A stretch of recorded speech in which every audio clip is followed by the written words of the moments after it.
Imagina ganar la lotería y que esa suerte atraiga directamente a la oscuridad. Dicen que el premio te cambia la vida, y tú te imaginas una casa nueva, coches de lujo, libertad, viajes, pero nadie te advierte de la letra pequeña, que el precio de un boleto premiado puede ser todo lo que amas. El 1 de junio de 1960, la vida de la familia Thorne cambió para siempre. Ganaron el primer premio de la Lotería de la Ópera de Sídney, 100.000 libras. Para que os hagáis una idea, al cambio actual, eso es una fortuna multimillonaria.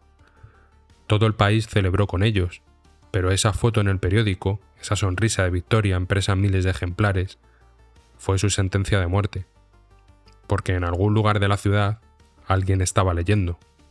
Alguien estaba mirando esa foto. Y 5 semanas después, la suerte vendría a cobrar su deuda.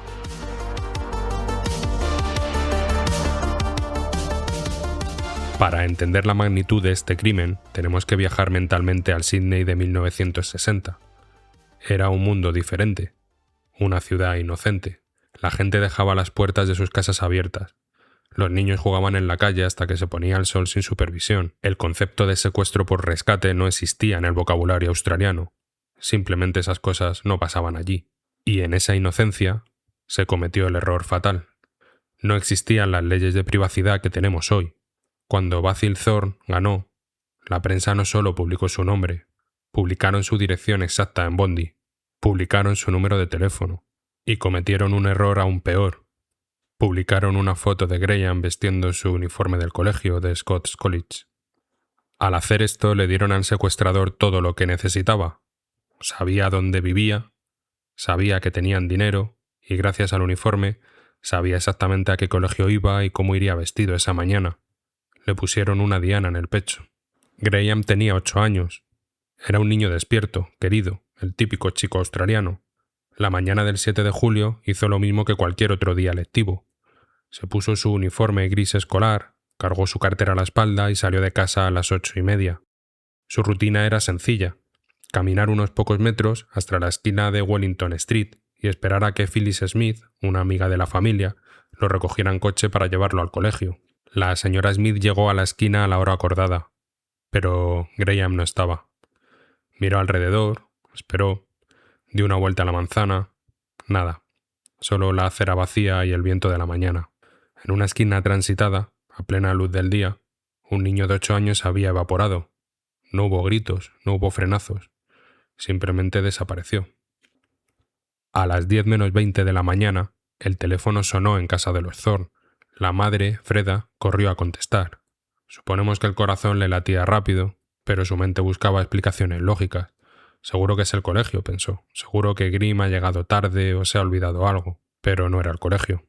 Al otro lado de la línea, una voz de hombre, con un acento extranjero marcado, gutural y frío, pronunció las palabras que inauguraron una nueva era de terror en Australia.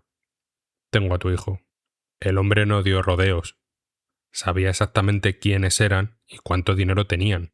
Quiero 25.000 libras antes de las 5 de la tarde, exigió. Y luego lanzó la amenaza que heló la sangre a todo el país. Si no, se lo daré de comer a los tiburones. La crueldad del secuestrador no terminó ahí.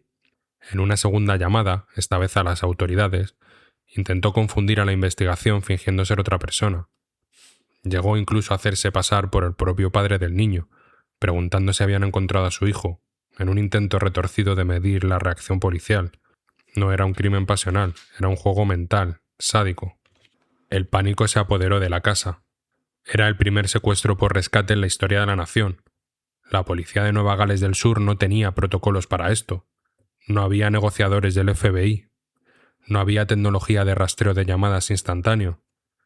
La familia Thorne estaba sola, con una fortuna maldita en el banco y un hijo en manos de un psicópata que amenazaba con usar el Océano Pacífico como fosa común. Los días pasaron. El secuestrador no volvió a llamar para dar instrucciones de entrega. El silencio se hizo insoportable. El 16 de agosto, 5 semanas después, la esperanza se rompió. El cuerpo de Graham fue encontrado en un terreno baldío en Seaford, escondido bajo una roca. Y aquí es donde la historia da un giro radical. Dejamos el drama familiar y entramos en la ciencia más pura. Graham estaba envuelto en una manta de viaje, un rag con estampado de tartán escocés. A simple vista era solo una manta vieja y sucia, pero para el profesor Cameron y los científicos forenses de la época, esa manta fue un libro abierto. Iban a lograr algo que nunca se había hecho: cazar a un hombre usando polvo. Los forenses aspiraron la manta milímetro a milímetro. Lo que encontraron fue una tríada forense, 3 pistas microscópicas, invisibles al ojo humano, que parecían basura, pero que acabarían cerrando la soga alrededor del cuello del asesino. La primera pista fue botánica. Encontraron semillas de 2 tipos muy específicos de ciprés, el Cupressus glabra y el Chamaecypharis piscifera. Los botánicos dijeron a la policía: estas 2 plantas rara vez crecen juntas en Sydney, y ambas florecen en la misma época. Tenéis que buscar un jardín que tenga estos 2 árboles juntos. La segunda pista fue geológica. Partículas de mortero de cal rosa. No era un material común. Era una mezcla específica usada en renovaciones de casas antiguas de cierto estilo.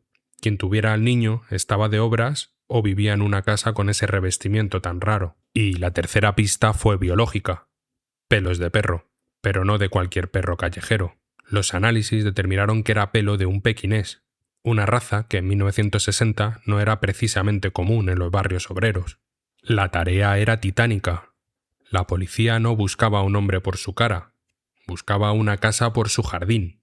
Tenían que encontrar una vivienda en todo Sydney que cumpliera 3 condiciones a la vez: tener esos 2 cipreses raros, tener mortero rosa en las paredes y que estuviera habitada por un pequinés. Además de la ciencia, hubo una pista visual clave. Varios testigos recordaron haber visto un coche extraño merodeando la zona esa mañana. No era un coche común. Era un Ford Custom Line de 1955 de un color muy específico, azul iridiscente. La policía rastreó el vehículo hasta un inmigrante húngaro, Stephen Bradley, pero descubrieron que lo había vendido apresuradamente días después del crimen. ¿Por qué alguien se deshace de su propio coche justo después de un secuestro? Dieron con la casa donde vivía Bradley, el número 28 de Moore Street. Los agentes miraron el jardín. Allí estaban los 2 cipreses. Miraron las paredes. Allí estaba el mortero rosa. Y cuando preguntaron a los vecinos, confirmaron que en esa casa vivía un perro pequinés. Todo encajaba: el acento extranjero de la llamada, la ubicación, las plantas, el coche azul. Pero cuando la policía derribó la puerta, la casa estaba vacía. Bradley había visto las noticias. Sabía que la ciencia le pisaba los talones. Había cogido a su mujer y a sus hijos y había huido. La policía australiana no se rindió. Comprobaron la ruta del barco. Iba a hacer escala en Colombo, en la antigua Ceilán, hoy es Sri Lanka. Los detectives subieron a un avión y volaron a toda velocidad para adelantarse al barco. Fue una carrera contra el tiempo. Cuando el SS Himalaya atracó en Colombo, Bradley bajó la pasarela pensando que era libre. Pero al final de esa pasarela le estaban esperando 2 detectives de Sydney. Fue extraditado. Confesó el secuestro por el dinero, pero intentó alegar que la muerte de Graham fue un accidente, que el niño se asfixió en el maletero. La autopsia contaba una historia mucho más cruel: fractura de cráneo y asfixia mecánica. Graham murió poco después del secuestro, probablemente porque gritaba o porque Bradley entró en pánico. La codicia por un premio de lotería le costó la vida a un niño inocente. Stephen Bradley fue condenado a cadena perpetua y murió en prisión siendo un paria, pero el legado de Graham Thorne sigue vivo en las leyes australianas. Después de este caso, todo cambió. Se prohibió por ley publicar las direcciones de los ganadores de lotería. Se protegió la identidad de los afortunados. Fue una lección aprendida con sangre. La privacidad no es un lujo. La privacidad es seguridad. Sin embargo, parece que hemos olvidado esa lección. Hoy, gran parte de la sociedad decide conscientemente ignorar ese peligro cada día. Regalamos nuestra ubicación en tiempo real, mostramos el interior de nuestras casas y exponemos nuestras rutinas y las de nuestros hijos a cambio de un like. En 1960, un periódico puso una diana en la espalda de la familia Thorne. Hoy, a veces, esa diana nos la pintamos nosotros mismos. Si te fascina cómo la ciencia puede hablar por los que ya no tienen voz y quieres aprender de los errores del pasado, suscríbete al canal.